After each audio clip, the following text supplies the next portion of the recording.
That's the story of Easter. You know, the last part, if that last part didn't happen, if there was no resurrection, if all the rest is true and there was no resurrection, it really doesn't matter. It really doesn't matter. But if the resurrection did happen, that means Jesus wins. He triumphs over dark powers, dark forces, over the devil himself, and over sin that harms and enslaves all of humanity. And if it did happen, it means there's hope for all of us. You see, we don't celebrate an empty tomb today. We celebrate a risen Lord, a risen present Lord, as we say, Christos aneste. He is risen indeed, and he's here with us now. Everyone's really welcome again. I've talked to a few people. It's your first time back since COVID started. Welcome back. If you're a guest here, you're really, really welcome if it's your first time. Like Lauren said, we're just a group of people from all walks of life and all backgrounds. And what we have discovered is that encountering Jesus, as we walk through life with him, he changes us from the inside out to be the kind of people we were always wanted to be, always hoped we'd be. So you're really, really welcome. The kids, sometimes it's difficult for the kids to stay with me. And so we've colouring and crayons and stuff. So if there's any kids who don't have crayons, if their mum or dad could lift their hand up and colouring stuff, and if you keep your hand up, someone will get to you. Just keep your hand up, that would be great. Okay. So, our first service, Easter service in 2 years, the 2 years of COVID, actually, it's almost been like a natural disaster. It's been really hard. The isolation, the job losses, the deaths. It's been hard, but understandable. There are viruses, and sometimes they mutate and they become pandemics. But what happened in February, when Russia launched the attack on Ukraine, that was something like, this can't be happening. This just can't be happening. Not today, not in the 21st century. This is an email I got from someone who's not in the church, but they were talking about the horror of it all, and they wrote it right at the start and at the end of February. What they wrote was, it's shocking what's happening in Ukraine. Who would have thought in this day and age something so horrendous could happen? It's just awful. You kind of think, surely humanity has moved past this. Like World War I was to be the war to end all wars over 100 years ago. But when you see the pictures from the Ukraine with the trenches, it's like something out of World War I. And I think what people are feeling is something like, surely with all the advances that humanity have made, the advances in science and technology and psychology and sociology and all the ologies, with the advances in civilization, surely we'd have advanced past something like this is happening. Will we never learn? And when something like this happens, it does cause some of us to stop and think about the deeper questions, like the meaning of life type questions. How can life be this way? How can people be this way? And they're really good questions. How can this be happening again?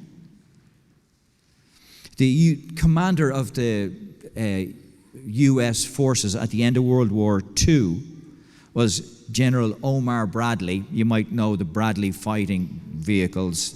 They're named after him. And 3 years after the Second World War ended, he said this. He said, the world has achieved brilliance without wisdom, power without conscience. Ours is a world of nuclear giants and ethical infants. We know more about war than we know about peace, more about killing than we know about living. That's really profound. What he's saying is, we are scientifically brilliant. We are brilliant. The problem is with our ethics, meaning there's problem is with the kind of people we are. Because sadly, what's happening in the Ukraine isn't new. You see, there is a reason why we never learn. There's a reason why we're nuclear giants and ethical infants, why we know more about war than we know about peace. The reason why we shouldn't be surprised that all this is happening is because the problem with humanity isn't with what we know. It isn't with how intelligent we are, but with who we are, the kind of person that we are.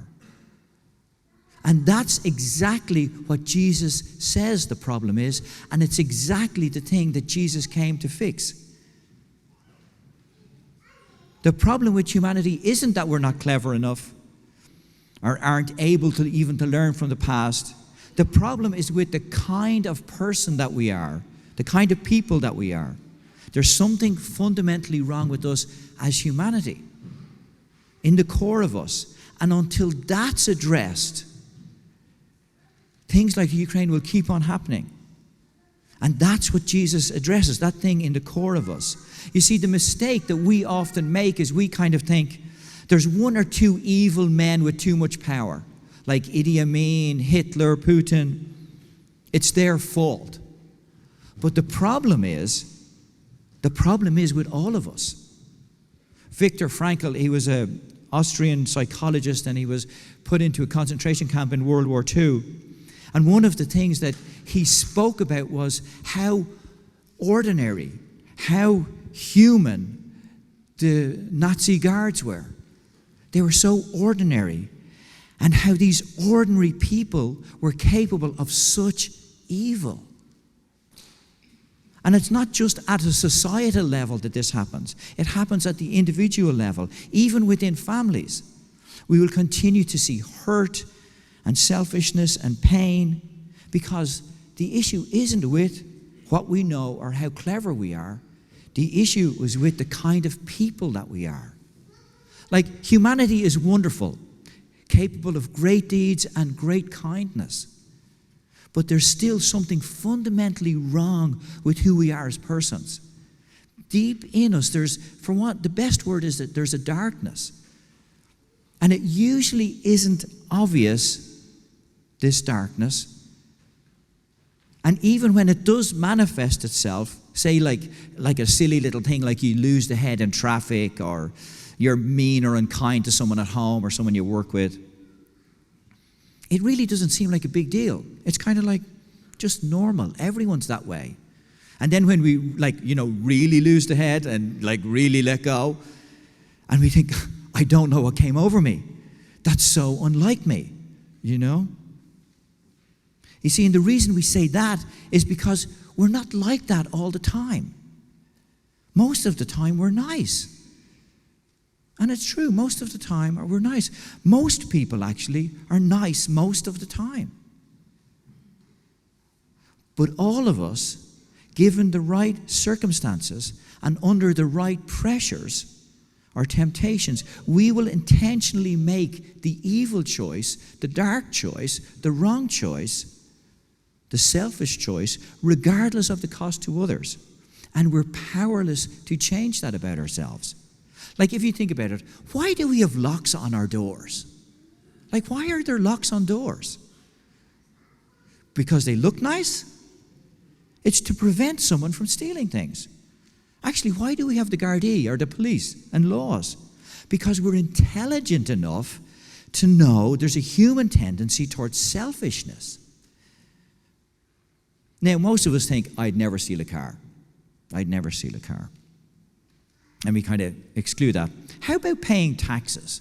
You know, the things that pay for the roads and the education of kids and provision of support for handicapped people, hospitals. Supposing the government required us to pay taxes, and Jesus says we're supposed to do it, but there would be no penalty at all if you didn't pay tax. No penalty. No one would even ask you. You know it's wrong, but there's no penalty. How many people do you think would pay the full amount of tax? Many of us? Now, there might be a few of us thinking, you know what, I would. The rest of them might not, but I would. Well, believe me, there's some point, it might not be taxes, where you will choose the selfish thing, the dark thing. See, what history tells us, what's happening in the Ukraine tells us, and if we can honestly look at our own lives, we're unable to change ourselves at that deep level. We're unable to change ourselves into the kind of person that we are. And instead, what we do is we try and control our outside behavior. That's what laws do. We try and control the outside behavior at an individual level and at a societal level. But who we are on the inside ends up coming out. That's what our own behavior tells us, what the Russian invasion tells us. We're beyond fixing ourselves, because fundamentally the problem isn't with what we do, it's with who we are, the kind of people that we are. And this darkness that's in us, there's something really different about it, this dark power that's in us. Because if you went to a doctor and he did all sorts of scans, MRI scans, X-rays and all this sort of stuff, he wouldn't say, oh, there's that darkness that's in you, I can see it. Or if you went to a psychologist or a psychiatrist, they couldn't find it either. You see, the types of beings that we are is that we are more than just flesh and blood, more than our DNA and our minds. There's an unseen part of us, what the Bible calls spirit. And what that means is that there's a spiritual world, an unseen world that we're part of, as well as the physical seen world. And the root of the darkness that we're talking about is located there. It's a spiritual darkness. There's a spiritual darkness in us, and it manifests at a societal level with wars, and at the family level and the individual level with relational breakdown, even violence. There's a spiritual reality and an unseen spiritual world. And Jesus comes from that unseen spiritual world, steps into our physical seen world, and announces what he calls the good news of God. That's what gospel means. It just means good news.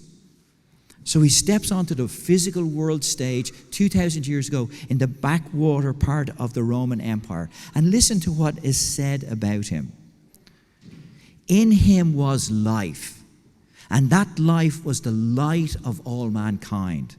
The light shines in the darkness that is in humanity, and the darkness has not and cannot overcome it.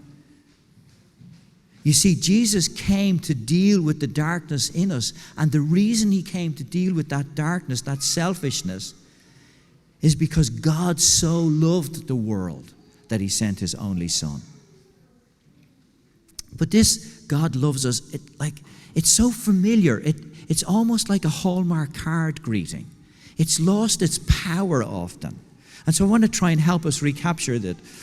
Has anyone seen the film Beautiful Boy? Really good film, really good film. It shows a father's love for his son. And it's based on a true story of a father who rescues his son from the addiction to crystal meth and other drugs. And their names in real life were David and Nick Schiff, maybe Chef. And in the film, you see the father again and again trying to reach out to the son, again and again trying to rescue him and save him. And the son sometimes turns around towards the father, often rejects the father's help. And then after the film came out, after the movie came out, David, the father, and Nick, the son, they did a number of interviews. And in one interview, David, the father, is asked about what was going on. And he said this. He says, yeah, I'm fighting for my son. When people told me, if this happens to you, let your son go, they have to hit rock bottom. And the father's reply to this was, what are you talking about? My son is dying. I'm not going to let him go. It'll get worse and worse. And I spent 10 years trying to save his life. The father was fighting for his son to rescue him from the darkness of drug addiction. And that's exactly what God did with us. He fought for us. He fought for you. He fought for me to rescue us from the darkness that is in us and to bring us into his light. This is what God said over you. I'm not going to let you go. They're the Father's words to a lost son. Listen to how God said it in the Old Testament. One of the names for the people of God was Ephraim. And he says in Hosea 11:4, how can I give you up, Ephraim? Then in Isaiah it says, can a mother forsake the baby at her breast and have no compassion on the child she has born? Though she may forget, I will not forget you. See, I've engraved you on the palms of my hands. You and me have been fought for. We have been fought for. And the reason we have been fought for is because we're loved. We're loved by the Father.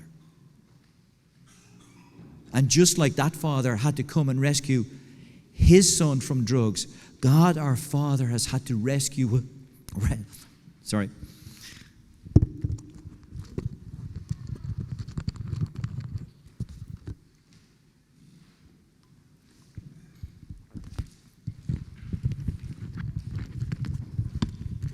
Actually, just think for a sec. Just close your eyes. You have been fought for. You have been rescued from whatever pit you may be in. You have been rescued. This is our good news. And this rescue, you can open your eyes or keep them closed if you like. From this darkness that's in us, that's what the Bible calls sin. And the cross and resurrection was all about that. You have been fought for. But the thing is, it's more complicated than just being rescued from a physical drug addiction. Remember how I said that we're more than our physical DNA, that we're spiritual beings, there's a spiritual world, and our problem is a spiritual problem. You see, we're captive to this darkness, this dark power that's in us. Like I said, the Bible calls it sin. And it seems to enslave us. Now, not that we're always doing evil, but when the occasion requires it, be it tell a little white lie to get out of trouble, or do immense evil when pushed to extremes, human history makes it clear we will make those choices. So what is a father to do?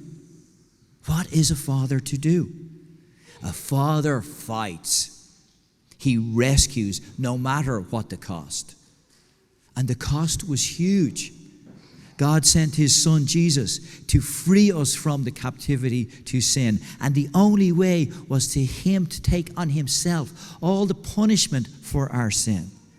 He took our place on the cross. And that's only half the story, because that's just Friday. We're here on Sunday.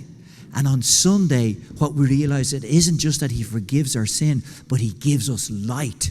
He gives us and brings us into his life, into his realm where what he wants done is done, where we can receive the type of life that Jesus has. Listen to the way the Bible describes it. This is in the Message in Romans chapter 5. And this is speaking about you and me. Christ arrives right on time to make this happen, the rescue. He didn't and doesn't wait for us to get ready. He presented himself for this sacrificial death when we were far too weak and rebellious to do anything to get ourselves ready. And even if we hadn't been so weak, we wouldn't have known what to do anyway. We can understand someone dying for a person worth dying for. And we can understand how someone good and noble could inspire us to selfless sacrifice. Like you can think something like that happening.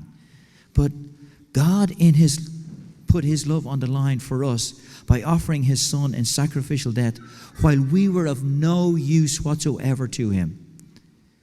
If, when we were at our worst, we were put on friendly terms with God by the sacrificial death of his son, now that we're at our best, in other words, children of God, just think how our lives will expand and deepen by means of his resurrection life. Now that we have actually received this amazing friendship with God, we are no longer content simply to say it in plodding prose. We sing and shout our praises to God through Jesus Christ, the Messiah. Rescued from the power of darkness that's in us and transferred into the realm where God rules, where our lives expand and deepen through his resurrection life. All gift, all freely given, no deserving, no earning, only receiving and walking with him through life.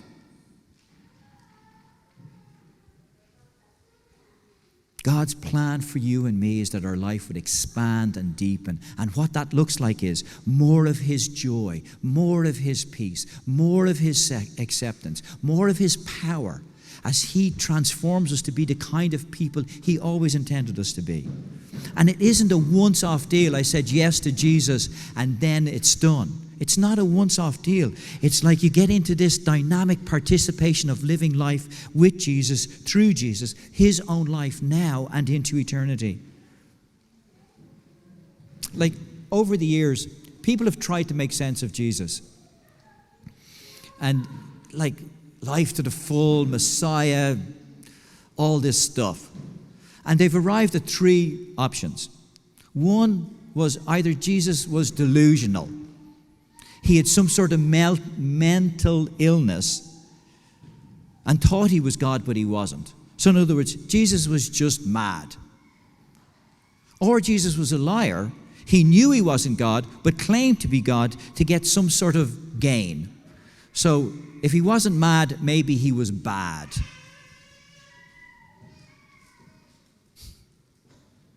Or he was who he claimed to be. And if that's true, it changes everything. We don't just sing nice songs. We don't just sing nice songs. We're speaking about reality.